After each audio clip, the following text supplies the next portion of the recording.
Assalamualaikum warahmatullahi wabarakatuh. Selamat pagi anak-anak. Apa kabar kalian hari ini?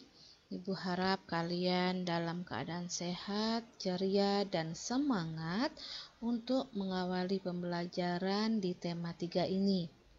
Pada pagi hari ini kita akan mengawali tema 3 tentang teks eksplanasi.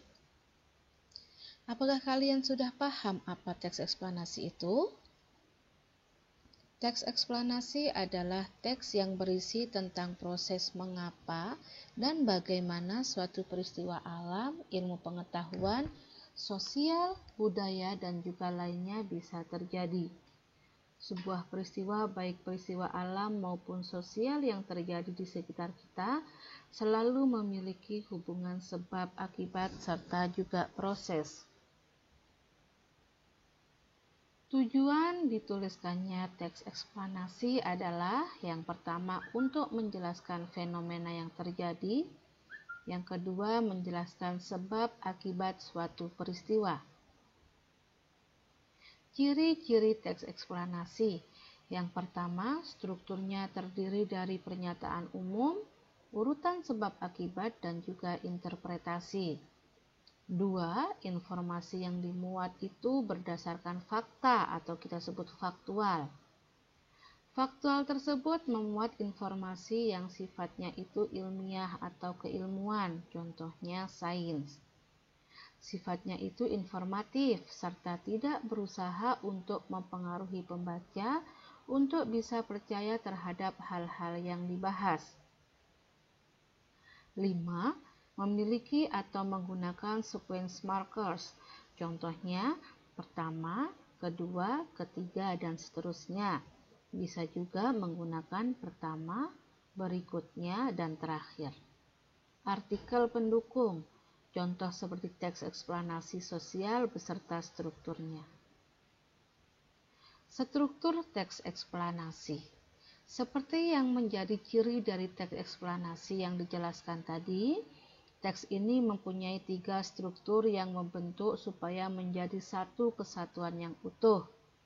Struktur teks eksplanasi diantaranya adalah sebagai berikut.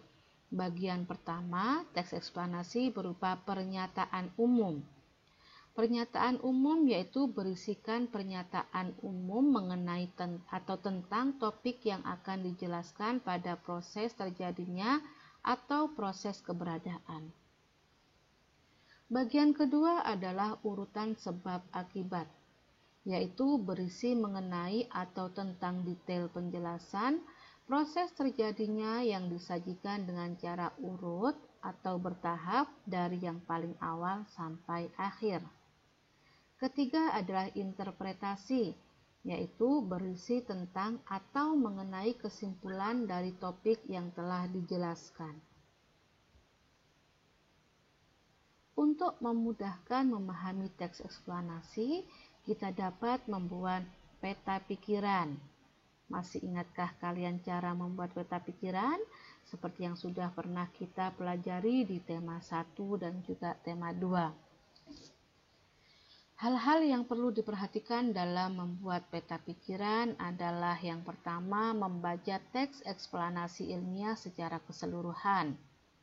Yang kedua, menemukan ide pokok setiap paragraf. Yang ketiga, mengambil kata kunci dari ide pokok tersebut.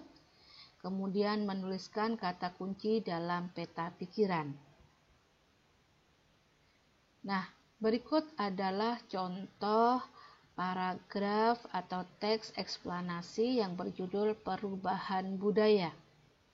Pada bagian pernyataan umum atau pembuka, paragraf tersebut berbunyi, budaya tidak selamanya identik dengan hal-hal tradisional, misalnya pakaian, bahasa, kesenian, makanan khas, dan lainnya. Tetapi seringkali saat kita mendengar kata budaya, maka yang terlintas di pikiran kita adalah simbol budaya dari suatu daerah atau negara, seperti pakaian, bahasa, makanan, bentuk bangunan, adat istiadat, tari-tarian, musik, dan sebagainya. Satu paragraf tadi adalah bagian pernyataan umum atau bagian pembuka. Nah, bagaimana bagian selanjutnya? Ini adalah deretan penjelas atau bagian isi yang berbunyi, budaya adalah suatu cara hidup yang berkembang dan dimiliki bersama oleh sebuah kelompok orang dan diwariskan dari generasi ke generasi. Maka dari itu, antara satu daerah dengan daerah yang lain mempunyai budaya yang berbeda. Selain itu, masa lalu dan masa kini juga mempengaruhi budaya yang ada pada suatu daerah. Jika dikelompokkan, hasil budaya dibagi menjadi 3 jenis, yaitu kepercayaan, pengetahuan, dan estetika. Ketiga hal tersebut saling berpengaruh satu sama lain dan timbul hasil seperti hukum, bahasa, adat istiadat, teknologi, pakaian, makanan, tempat tinggal, dan lainnya. Mengapa budaya selalu berkembang dan berubah seiring berjalannya zaman? Karena disebabkan oleh beberapa faktor, seperti manusia berhubungan satu sama lain secara langsung maupun tidak langsung antar daerah. Saat ini perkembangan teknologi membuat pengaruh suatu budaya dengan budaya lain semakin mudah. Kemudian manusia selalu berkembang, yang menghasilkan adanya perubahan cara hidup, kebutuhan hidup, dan sebagainya sehingga memberikan pengaruh pada perubahan budaya. Perubahan lingkungan yang lumayan ekstrim, sehingga tidak mungkin perubahan budaya tidak terjadi, dan wacana mengenai pelestarian budaya hanya akan berbentuk wacana simbolis saja. Karena manusia juga pastinya tidak bisa hidup dengan menggunakan cara hidup yang lama. Tetapi perlu kita perhatikan bahwa budaya lama tetap akan menjadi acuan untuk melahirkan budaya baru. Sehingga kita bisa mengatakan bahwa budaya baru adalah modifikasi dari budaya lama. Nah, ini tadi adalah isi atau deretan penjelas ya, yang lanjutan dari pernyataan umum yang sudah dibacakan tadi. Selanjutnya adalah bagian penutup atau interpretasi yang berbunyi, sehingga tidak selamanya perubahan budaya berarti buruk, walaupun selalu disayangkan karena beberapa hal dari budaya lama yang punah atau hilang. Menjadi sebuah ironi bahwa di satu sisi hilangnya budaya lama sangat disayangkan, tetapi di sisi lain manusia tidak sanggup untuk berada di satu titik saja.